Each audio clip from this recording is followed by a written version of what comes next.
এই মেয়েটি একজন পতিতা, যে কিনা নিজের শরীর বিক্রি করে সেই টাকা দিয়ে নিজের স্বামীকেই ডাক্তার দেখায়, যার স্বামীর প্রতি ছিল এক বুক ভালোবাসা। কিন্তু মেয়েটি আসলে প্রথমে এমন ছিল না। তাহলে তার জীবনে কি হয়েছিল যার জন্য তার এই পথ বেছে নিতে হয়েছে?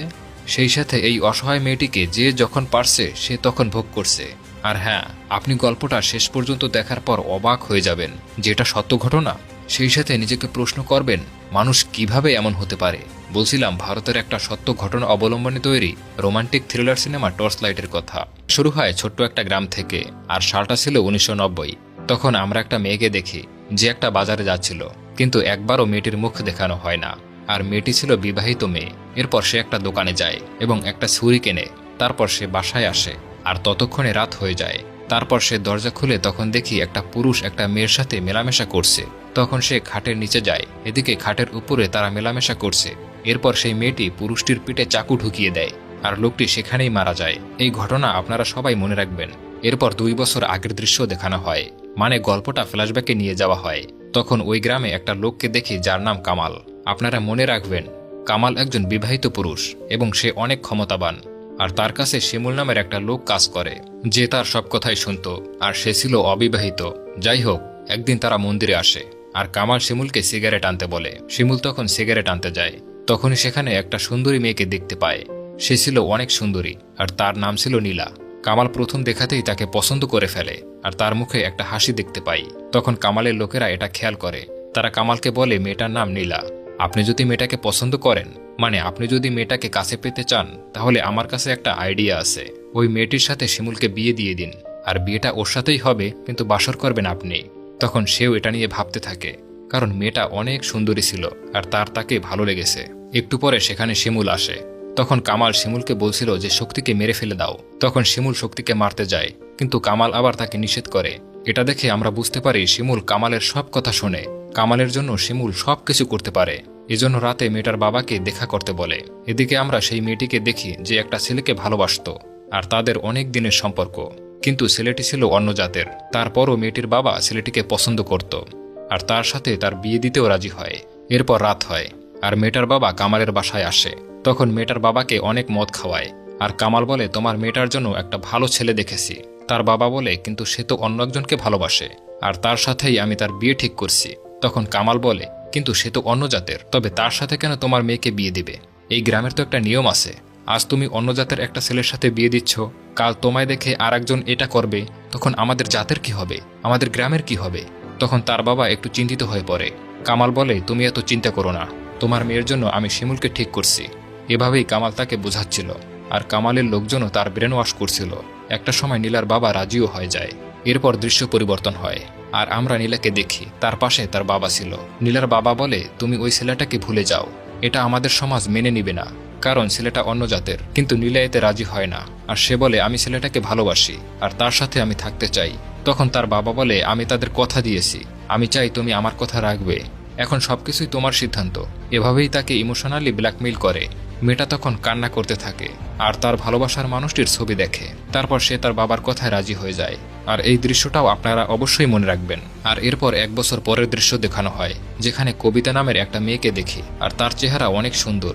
সে একজন পতিতা। তার আশেপাশে আরো পতিতা দেখি, যারা টাকার বিনিময়ে শারীরিক সম্পর্ক করে। তো কবিতা প্রতি রাতে এভাবেই দাঁড়িয়ে থাকে, আর যেই ছেলে তাকে পছন্দ করে সেই ছেলেকে ঘরে নিয়ে আসে, আর তার সাথে মেলামেশা করে। আর এভাবেই তার জীবন চলছিল। তো একদিন কবিতা তার গ্রামে যায়, আর স্কুলের কাছে আসে। তখন স্কুল দেখে তার খুবই কষ্ট হয়, আর অতীতের স্মৃতি মনে করতে থাকে, এবং সে কান্নায় ভেঙে পড়ে। কারণ ছোটবেলায় কবিতা মাস্ক পরে স্কুলে যেত, যেন কেউ তার উপর নজর না দেয়। কিন্তু এখন সবাইকে আকৃষ্ট করাই তার প্রথম কাজ। আর ছোটবেলায় কবিতা খুবই ভালো ছাত্রী ছিল, এবং পড়াশোনার অনেক স্বপ্ন ছিল। কিন্তু সেই স্বপ্নটা এখন ভেঙে গেছে, যার কারণটা আমরা সামনেই জানতে পারবো। এরপর সে বাড়িতে আসে, যেখানে দেখি তার বাবা খুবই অসুস্থ, যে কোনো কাজ করতে পারে না। তখন সেখানে তার মা আসে, আর কবিতা তার মাকে কিছু বাজার দেয়, সাথে কিছু টাকা দেয়, যেন তার বাবার চিকিৎসা করাতে পারে। আর কবিতা একাই সে সংসার চালায়। তখন তার মা দেখে কবিতার পিঠে কিছুর একটা দাগ ছিল, যেটা দেখে তার মা একটু কষ্ট পায়।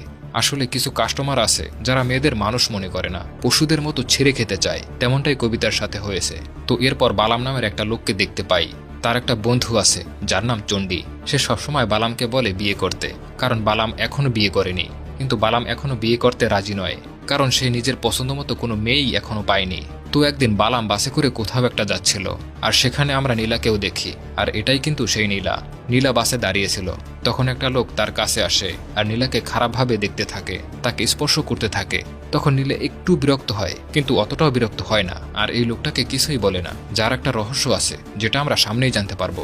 তো এটা আবার বালামও দেখতেছিল, আর প্রথম দেখাকেই নীলাকে পছন্দ করে ফেলে। এরপর থেকে বালাম তাকে ফলো করতে থাকে, তাকে এক নজর দেখার জন্য তার গ্রামে যায়, আর এভাবেই তাকে ভালোবেসে ফেলে। তো নীলা একদিন বাজারে আসে, আর সে কিছু জিনিসপত্র নিচ্ছিল। পাশে ছিল একটা হাসপাতাল, যেখান থেকে কামাল বাহিরে আসে, আর তার হাতে একটা ব্যান্ডেজ ছিল। তখন নীলাও তাকে দেখে ফেলে, আর তাকে দেখে অনেক ভয় পেয়ে যায়, আর সেখান থেকে বাসে করে চলে আসে, যেন কামাল তাকে দেখতে না পায়। পরের দিন আমরা বালামকে দেখি, তার সাথে তার বন্ধু চণ্ডীও ছিল। তারা দুজন বাস স্টপে নীলার জন্য অপেক্ষা করছিল। একটু পর চণ্ডী সিগারেট খেতে যায়, আর বালাম নীলাকে খুঁজতেছিল। তখনই চণ্ডী সেখানে নীলাকে দেখতে পায়, আর তার সাথে কথা বলে। আসলে চণ্ডী নীলাকে আগে থেকেই চেনে, এটা আবার বালামও দেখতে পায়। একটু পরে চণ্ডী বালামের কাছে আসে। তখন বালাম বলে, তুমি যার সাথে কথা বলছিলে তাকে আমি অনেক ভালোবাসি। তখন চণ্ডীর মুখে আমরা একটা ভয় দেখতে পাই। সে বলে, ওই মেয়েটাকে ভালোবাসা যাবে না, আর মেয়েটাকে আমার পছন্দ না। এটা বলে সে ওখান থেকে চলে যায়, কিন্তু বালাম কিছুই বুঝে উঠতে পারছিল না। এরপর দেখি বালাম মন খারাপ করে বসে আছে, তার পাশেই ছিল তার আঙ্কেল। তখন বালাম সবকিছু তার আঙ্কেলকে বলে। সে বলে সে একটা মেয়েকে অনেক ভালোবাসে, পছন্দ করে, কিন্তু চণ্ডী এতে রাজি হয় না। তখনই সেখানে চণ্ডীও চলে আসে, আর তার আঙ্কেল চণ্ডীকে বকতে থাকে, বলে বালাম যে মেয়েটাকে ভালোবাসে তার সাথে কথা বলার ব্যবস্থা করে দাও। কিন্তু চণ্ডী এতে রাজি হয় না। তখন দুইজনেই তাকে বোঝাতে থাকে। একটা সময় চণ্ডীও রাজি হয়, বলে ঠিক আছে, আমি সেই মেয়ের সাথে তোমার কথা বলার ব্যবস্থা করিয়ে দিচ্ছি, কিন্তু সেটা দিনে নয়, আজকে রাত্রে, কারণ সেই মেয়েটাকে শুধু রাত্রেই দেখা যাবে। তখন তারা দুজন কিছুই বুঝে উঠতে পারছিল না। রাত হলে চণ্ডী তার বন্ধুকে কোথাও একটা নিয়ে যাচ্ছিল। একটু পরে রাস্তায় কিছু মেয়েকে দেখি, যাদের হাতে লাইট ছিল, আর এরাই কিন্তু পতিতা। তখন চণ্ডী গাড়ি থামায়, কিন্তু বালাম সেখানে নীলাকে দেখে প্রথমে একটু অবাক হয়ে যায়, বুঝতে পারছে না সে এখানে কেন। আর সত্যি বলতে এটা দেখার জন্য আমি নিজেও প্রস্তুত ছিলাম না। আসলে সে এখন পতিতা, কিন্তু কেন, এই রহস্য আমরা সামনেই জানতে পারবো। যাই হোক, এরপর তারা গাড়ি থেকে নেমে আসে, আর বালাম নীলাকে দেখতে থাকে। তখন নীলা তার হাত ধরে তাকে একটা ঘরে নিয়ে আসে। বালামকে এক জায়গায় বসিয়ে রেখে সে নিজের কাপড় খুলছিল, কিন্তু বালাম তাকে কাপড় পরিয়ে দেয়। তখন নীলা একটু মন খারাপ করে ওখান থেকে চলে যায়। মানে সে মনে করছিল বালাম তাকে পছন্দ করেনি। আর বালাম তখন খুব কষ্ট পায়, কারণ এটাই ছিল তার জীবনের প্রথম ভালোবাসা, আর সে মেয়েটিকে অনেক ভালোবাসতো। পরের দিন বালাম আবারও নীলার কাছে আসে। তখন নীলা তাকে ইগনোর করে, কিন্তু এবার সে তাকে খুবই পছন্দ করে, আর তাকে তার সাথে যেতে বলে। তখন নীলা একটু অবাক হয়ে যায়। এরপর তারা দুজন মিলে গল্প করে। কবিতা মনে করছিল সে তার সাথে মেলামেশা করবে, কিন্তু বালাম তাকে কিছু টাকা দেয়, আর নীলা সম্পর্কে জানতে চায় যে নীলা কিভাবে এখানে আসলো। কিন্তু কবিতা এ ব্যাপারে কিছুই তাকে বলে না, আর সে ওখান থেকে চলে যায়। তখন সে আবারও মন খারাপ করে, কিন্তু সে তো এটা জানতেই চায়। এজন্য পরের দিন নীলার বাড়িতে আসে, আর নীলাকে দেখতে থাকে। তখন নীলাও তাকে দেখে ফেলে, আর নীলা তার কাছে আসে। বালাম বলে, আমি তোমাকে অনেক ভালোবাসি, আর এটা বলে সে প্রপোজ করে দেয়। কিন্তু নীলা এতে বিরক্ত হয়, আর ফাইনালি সে তার ঘটনা বলে যে সে কিভাবে এখানে আসলো। সে বলে, আমি অন্য মেয়েদের মতোই হাসি খুশি ছিলাম। একটা ছেলে আমাকে অনেক ভালোবাসতো, আর আমিও তাকে ভালোবাসতাম। আমাদের সম্পর্ক খুবই ভালো ছিল, আমাদের আবার বিয়েও ঠিক হয়েছিল। তখন আমি অনেক খুশি হই, কিন্তু আমার বাবা বিয়েটা আবার ক্যান্সেল করে, কারণ ছেলেটা ছিল অন্য জাতের। তখন বাবার কথায় আমি রাজি হই, আর শিমুল নামের একটা ছেলেকে আমি বিয়ে করি। আমাদের সংসারটাও খুব ভালো চলছিল, দুজনে অনেক খুশিই ছিলাম, একজন আরেকজনকে অনেক ভালোবাসতাম। আমার স্বামী আমাকে অনেক ভালোবাসতো। আস্তে আস্তে আমিও তাকে অনেক বেশি ভালোবেসে ফেলি। আমাদের ভেতর সুখের কোনো কমতি ছিল না। শিমুল তার সাথে অনেক গল্প করে, কারণ তাদের সম্পর্ক ছিল অনেক ভালো। একটা সময় কামাল শিমুলকে বলে, আমার সমস্ত সম্পত্তি তোমার, কিন্তু তোমার বউটা একমাত্র আমার। তখন শিমুল অনেক রাগ করে, আর তাকে একটা লাথি মারে, এবং এখানে তাদের একটা ঝামেলা হয়, আর নীলা তাকে একটু অপমান করে, এবং ওখান থেকে তারা চলে যায়। পরের দিন শিমুল কাজের জন্য বাইরে যাচ্ছিল।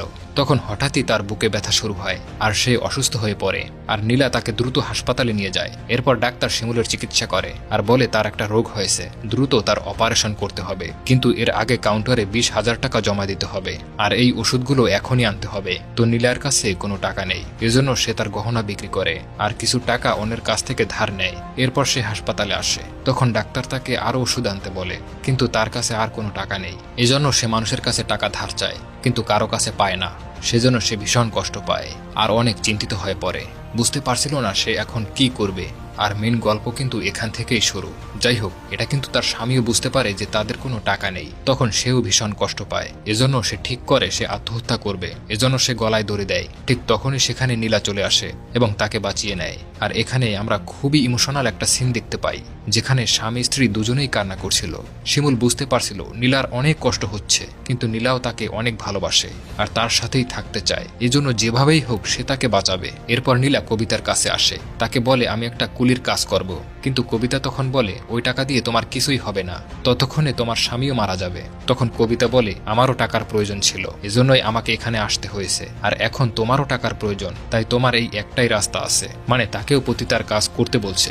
নীলা তখন এটা নিয়ে ভাবতে থাকে, কারণ তার স্বামীকে তার বাঁচাতে হবে, আর এটা ছাড়া তার আর কোনো রাস্তা নেই। তখন সে এই কাজ করার সিদ্ধান্ত নেয়, যার একমাত্র কারণ তার স্বামীকে বাঁচানো। কবিতা তখন তাকে পতিতায় নিয়ে আসে। নীলা তখন একটু ভয় পাচ্ছিল। এরপর নীলাকে রেডি করে দেয় আর পতিতার কিছু নিয়ম বলে দেয়। তখন তাকে একটা বড়লোকের বাসায় পাঠায়। নীলা তখন সেই বাসায় আসে, আর এই প্রথম সে অন্য কোনো পুরুষের সাথে মেলামেশা করছে। তখন সে খুবই কষ্ট পাচ্ছিল আর তার চোখে পানি চলে আসে। একটু পরে মনে হয় তার স্বামীকে ওষুধ খাওয়াতে হবে, তাই তার স্বামীর কাছে চলে যায় আর তাকে ওষুধ খাওয়ায়। এরপর সে আবারও সেই লোকটার কাছে আসে, কারণ তাকে পুরো রাতের জন্য কিনেছিল। আর সেই রাত নীলা তার সাথেই থাকে, যেখান থেকে অনেক টাকা পায়। এরপর সে আবারও শিমুলকে হাসপাতালে নিয়ে আসে। তখন ডাক্তার তাকে আরও ওষুধ খাওয়াতে বলে, কিন্তু নীলার কাছে টাকা নেই। এটা আবার কবিতাকে বলে। তখন সে বাধ্য হয়ে পতিতার রাস্তা বেছে নেয় আর প্রতি রাতে সে অন্যের চাহিদা মেটাতে থাকে, যার বিনিময়ে সে অনেক টাকা পায়। এটা কিন্তু এখনো তার স্বামী জানে না। দৃশ্য তখন বর্তমানে নিয়ে আসা হয় আর দেখতে পায় নীলা কান্না করছে। তখন নীলা বালামকে একটা ঘরে নিয়ে আসে, যেখানে তার স্বামী শিমুল ছিল। শিমুলের সাথে তার পরিচয় করায়। বালাম তখন নীলাকে বলে তুমি টেনশন করো না, আমার একটা পরিচিত ডাক্তার আছে, যেখানে তোমার স্বামীর অপারেশন হবে। পরের দিন নীলা তাকে সেই হসপিটালে নিয়ে আসে, আর সেই হসপিটালের ম্যানেজার নীলাকে দেখে পছন্দ করে ফেলে, যার নাম ছিল দানেশ। দানেশ তখন নীলাকে তার কাছে আসতে বলছিল। এরপর খারাপভাবে তাকে স্পর্শ করতে থাকে। তখন নীলাকে বলে তোমার স্বামীর চিকিৎসা হবে, কিন্তু সেটাও ফ্রিতে। কিন্তু এর বিনিময়ে আমি কি পাবো? আমাকেও তো কিছু দিতে হবে নাকি? আর তুমি বুঝতেই পারছো আমি কি চাই। তখন নীলা বুঝতে পারে সে কি চায়। নীলা এতে রাজি হয়ে যায়, কারণ স্বামীকে বাঁচাতেই হবে। তো পরের দিন ডাক্তার শিমুলকে অপারেশন করতে নিয়ে যায়। তখন দানেশ নীলাকে তার রুমে নিয়ে আসে আর তার সাথে শারীরিক মেলামেশা করে। একটু পরে শিমুলকে দেখতে বালাম আসে। বালাম তখন শিমুলের সাথে কথা বলে। এরপর বালাম নীলার সাথে শেষবারের মতো কথা বলে। এখানে বালাম নীলাকে দেখতেই থাকে, তারপর তাকে বিদায় দিয়ে চলে যায়। তো এখন থেকে নীলা তার স্বামীকে দেখাশোনা করতে থাকে, তাকে সুস্থ করার চেষ্টা করে। আর এভাবেই 1 মাস পার হয়ে যায়। আর 1 মাস পর শিমুল সুস্থ হয়। একদিন তারা বাইরে যায়, তখন সেখানে একটা লোক আসে আর নীলাকে দেখে সে চিনতে পারে। নীলাকে বলে আজকাল তোমাকে দেখাই যায় না, একটা বড় পার্টি আছে, তোমাকে 2000 টাকা দেবে। আর নীলাকে সেখানে যেতে বলে, কিন্তু নীলা এতে রাজি হয় না আর সেখান থেকে চলে যেতে বলে। তখন শিমুল এটা বুঝতে পারে যে নীলা পতিতার কাজ করছে আর সেই টাকা দিয়েই তার চিকিৎসা হয়েছে। এটা জানতে পেরে সে অনেক রাগ করে। এরপর তারা একটা হোটেল যায়, যেখানে একটা বয়স্ক লোক নীলাকে চিনতে পারে আর আজ রাতে তার সাথে দেখা করার কথা বলে, যেটা আবার শিমুলও দেখতেছিল। আর সে এগুলো মানতে পারছে না, মানে একটা পুরুষ মানুষ কিভাবে এটা সহ্য করবে। তাই আবারও সে রাগ করে আর ওখান থেকে চলে যায়। তখন শিমুলের চোখে আমরা পানি দেখতে পাই, মানে শিমুল তাকে অনেক ভালোবাসে, তাই সে এগুলো সহ্য করতে পারছে না। তখন নীলা তার কাছে আসে আর শিমুলের কাছে ক্ষমা চায়। এরপর রাত হয়। তখন আমরা দেখতে পাই শিমুলের ভেতরটা এখন জ্বলে যাচ্ছে আর সে খুবই কষ্ট পাচ্ছে, বুঝতে পারছে না এখন সে কি করবে। আর ওখানে বসে সে কান্না করতে থাকে। সে মনে করে এতদিন সে অসুস্থ ছিল, তাই নীলা অন্য পুরুষদের সাথে শুয়েছে আর একজনের মাধ্যমে সে শারীরিক চাহিদা মিটিয়েছে। এরপর নীলা সিদ্ধান্ত নেয় তারা অন্য একটা গ্রামে চলে যাবে আর সেখানে তারা সুখের সংসার করবে। এরপর তারা বাসে করে অন্য একটা গ্রামের উদ্দেশ্যে রওনা হয়।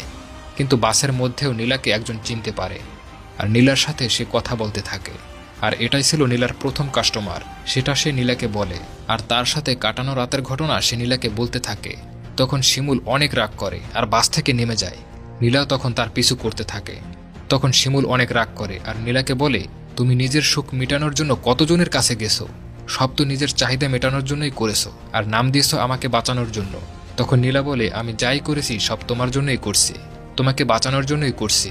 কিন্তু শিমুল তার কথা বিশ্বাস করে না, উল্টো তার সাথে খারাপ ব্যবহার করে, খারাপ ভাষায় তাকে গালি দেয়, বলে তুই একটা খারাপ মেয়ে, তুই একটা পতিতা মেয়ে, আমি তোর সাথে সংসার করতে পারবো না।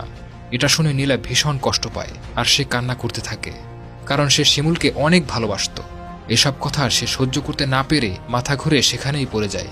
আর তার স্বামী ওখান থেকে চলে যায়, একবারও তার কাছে আসে না। আর এই দৃশ্যটা ছিল কান্না করার মতো। নীলা তখন তার বাসায় ফিরে আসে।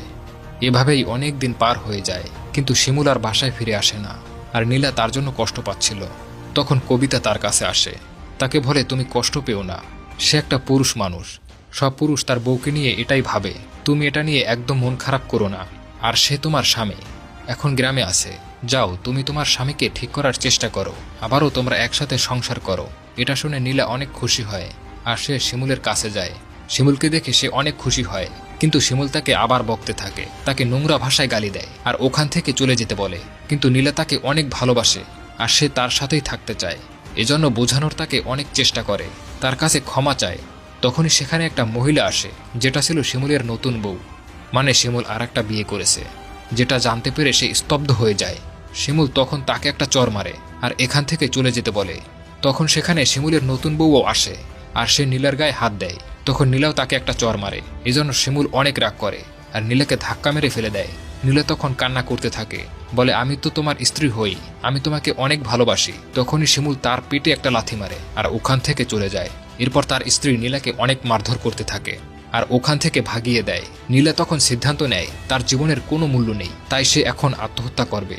তখন সে একটা কুয়োর কাছে আসে, কিন্তু তখনই সে একটা ঘর থেকে মানুষের কথার আওয়াজ শুনতে পায়। তখন সে ওই ঘরের কাছে যায়। সেখানে শিমুল এবং কামালের দুজনের কথা শুনতে পায়।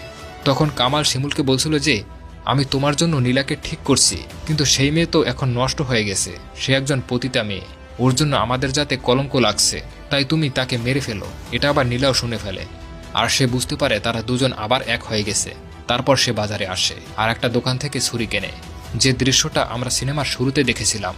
এরপর রাতে তার স্বামীর বাড়িতে যায় আর তার স্বামীকে ছুরি মারে। তখন তার নতুন স্ত্রী ভয় পেয়ে পালিয়ে যায়। আর নীলা তখন তার স্বামীকে বলছিল আমি তোমাকে বাঁচানোর জন্য এগুলো করছি, কিন্তু তুমি উল্টো আমাকে ভুল বুঝেছ। এটা বলে সে আবার কামালের বাড়িতে আসে আর তাকে তার শরীর দেখায় আর সে নিজের কাছে ডাকতে থাকে। তখন কামাল তার কাছে আসে, এরপর সে কামালকেও মেরে ফেলে এবং এই ঘটনার মধ্যে দিয়েই সিনেমাটা এখানে শেষ হয়। আসলে মানুষকে ভুল বোঝা যে কতটা ভয়াবহ একমাত্র ভুক্তভোগী বুঝতে